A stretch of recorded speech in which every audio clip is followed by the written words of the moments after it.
The United States now. Let's look at the latest in the election race. Joining me is the host of the US report on Sky News, James Morrow. James, where are things at in that race? The polls are very much close, or closer than what they once were. What's your read on things at the moment?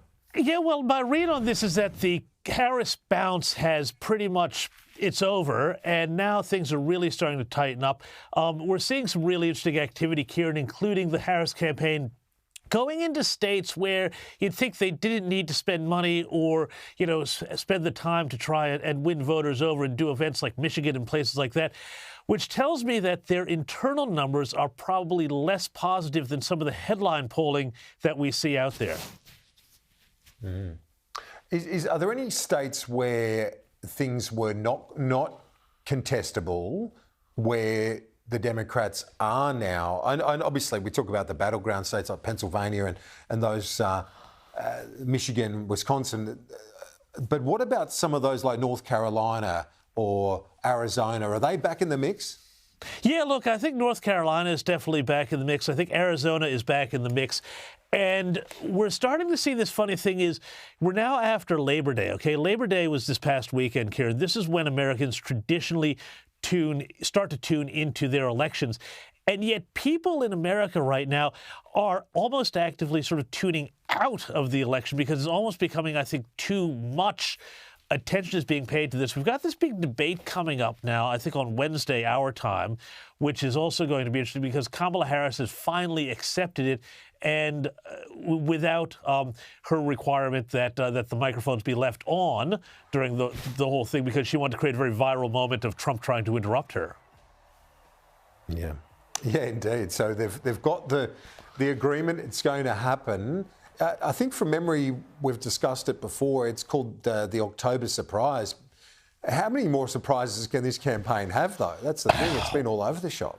Well, there's been all sorts of things happening here. We started to see some element of this here with this new push to kind of reinvigorate the whole Russia hoax idea. The idea that Russia is somehow, pouring money in to try and swing the election to Donald Trump's direction, which I think is, fairly, amusing for a few reasons. I mean, number one, the last time they tried that, it blew up in their face with impeachment actions that didn't work. Number two, if you're Vladimir Putin, you probably want Kamala Harris in as a weak president rather than Donald Trump in the Oval Office. And I think Putin has even said words to that effect himself.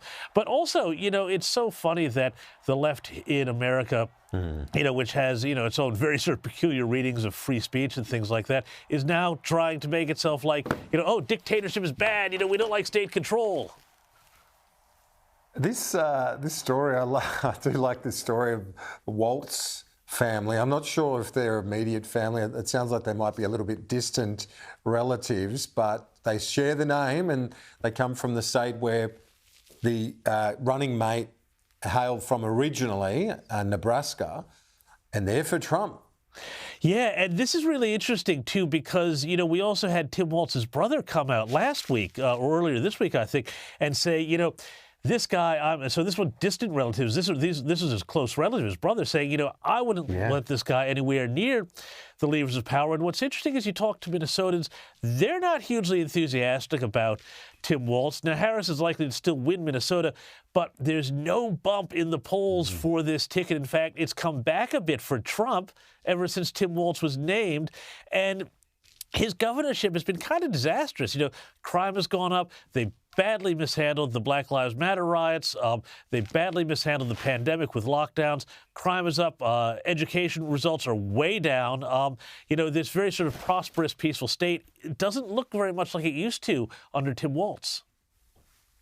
So only got a minute left, but as we look now to the debate, that's obviously the next big moment in the campaign. But where things are right now, it's fair to say it's a toss of the coin. Yeah, look, I mean, it's interesting because two of the big modeling sort of statistical modelers out there, you've got Nate Silver, you've got 538, they're all saying different sort of things now, and Nate Silver's model is actually interesting because he is saying that it's quite possibly going to be much more likely to be Trump than anybody else. And I wonder if he's seeing a lagging effect that's still lagging in some of the other polls that haven't yet shown up in them about, the post-convention bounce receding, because Kamala hasn't said anything. She's done the one interview with CNN, and that's it. And the more people see of her, I think they don't really warm to her.